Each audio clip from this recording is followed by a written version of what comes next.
महिला महाशक्ति के मुख्य कार्यालय में आए, तो आपका आने का उद्देश्य क्या है? मेरा यहाँ पे आने का मुख्य उद्देश्य एक ही है कि जो अब तक मैंने अनीता सिंह और गुलाब जायसवाल के माध्यम से इस भारतवर्ष के अंदर जो भी पदाधिकारी थे, और ख़ास करके मैं दिल्ली क्षेत्र का निवासी हूँ, यहाँ के मेरे अपने आरती बत्रा मैम, उत्तम कुमार गिहारा जी, पिया जी, या और भी जो भी मेरे अपने अधिकारी हैं, सभी से जो भी मैंने जाने अनजाने गलत शब्द बोले हों या इनका दिल दुखा हो मेरी बातों से, तो मैं इन सभी से हाथ जोड़ के माफ़ी मांगूंगा कि मेरा दिल किसी का दुखाने का प्रति कोई भी लगाव नहीं था। वो मजबूरन मुझसे करवाया जाता था। मैंने अपनी तरफ से कोई भी शब्द नहीं बोले थे, वो मुझसे बुलवाए जाते थे, क्योंकि जो पिक्चर दिखाई गई थी एक ही कि डराने धमकाने की। और मैं आप सबको बता दूं, मैं राष्ट्रीय मीडिया प्रभारी महिला शक्ति में नियुक्त किया गया था। मैं अनीता सिंह और गुलाब जायसवाल का शिकार किया हुआ इंसान हूँ, क्योंकि जब ये मऊ से निकले थे तो निकलने के बाद उस टाइम पे आरती बत्रा मैम भी थी, सभी हमारे समस्त अधिकारी थे, इन्होंने मुझे उपयोग किया।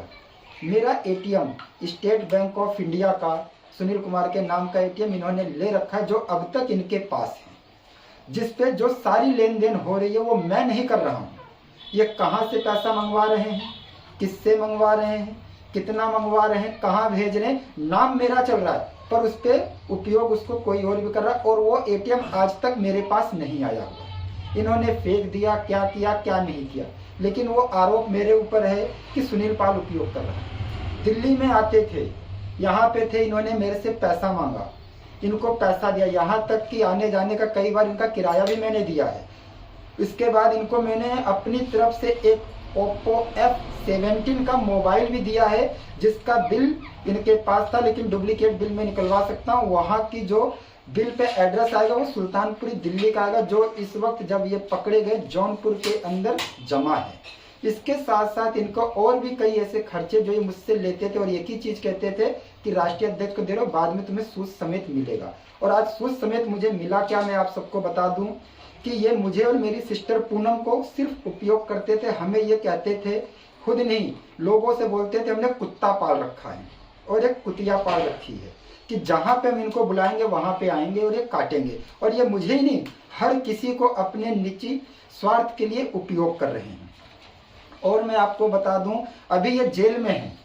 ये मैंने यहाँ पे जब ये जेल में अरेस्ट हुए तो इन्होंने मुझे बुलाया, मैंने जाने से मना किया, तो मुझे वहाँ से जेल के अंदर से फ़ोन करके धमकी भी देते थे कि सुनील पाल तुम नहीं आए, पूनम नहीं आई, तो तुम्हारी सिस्टर है, कुंवारी है, मैं उसको किसी भी केस में फंसा सकता हूँ, तुम्हें उठवा सकता हूँ।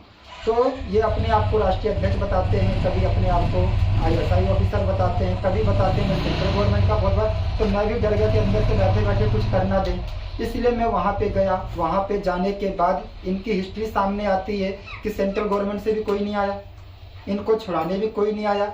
ये कहता है मैं RSS से हूँ, ये कहता है मैं सेंट्रल गवर्नमेंट से हूँ, मोदी जी के साथ हूँ, वहाँ से कोई भी नहीं आया, इनके साथ सिर्फ मैं था। और जो भी व्यक्ति इनका साथ देते थे वो सब इनको यही कहते थे जवाब दो, लेकिन ये किसी को कुछ नहीं देते थे। अभी ये जेल से निकलने के बावजूद भी इसने मुझे डरा धमका के जौनपुर भी बुलाया, और जब मैं जौनपुर इससे मिलने गया तो वहाँ पे इसने अपने साथ कुछ गलत लोगों को, जिनको हम आम भाषा में गुंडे कह सकते हैं, उन लोगों को बुला के वहाँ पे इसने मेरे साथ हाथापाई भी की, मारने की, जान से मारने धमकी दी है। तो मेरी सिस्टर पूनम को ही बुला रहा था, लेकिन मैं अकेले पहुँचा और वहाँ से इसके साथ मार पिटाई, किसी तरीके से मैं अपनी जान बचा के वहाँ से भाग के फिर मैं दिल्ली आया। दिल्ली में आने के बाद हमारी जो मैडम थी आरती बत्रा जी, आज मैं उनके ऑफिस में आया हूँ, क्योंकि आज इनके ऑफिस में आने का मेरा उद्देश्य है, क्योंकि हम जो काम कर रहे थे, मेरे को काम में लाने वाली भी यही हैं, सिखाने वाली भी यही हैं। हमारे इनके बीच में कोई मनमुटाव नहीं, क्योंकि मेरी आंखों पर से पर्दा हट चुका है, सही क्या है गलत क्या है। इस व्यक्ति का मैं शिकारित हुआ हूँ, और मैं सभी को यही संदेश देना चाहता हूँ कि जब ये मेरे साथ ऐसा कर सकता है तो सभी के साथ ऐसा कर सकता है। जिस व्यक्ति का अपना कोई ठिकाना नहीं है, जिस व्यक्ति का अपना कोई मुकाम नहीं है, जिस व्यक्ति के पीछे आज सभी राज्यों से लोग पड़े हुए हैं, वो संस्था तो छोड़ो, वो अपना घर चला ले, वही बहुत बड़ी बात है।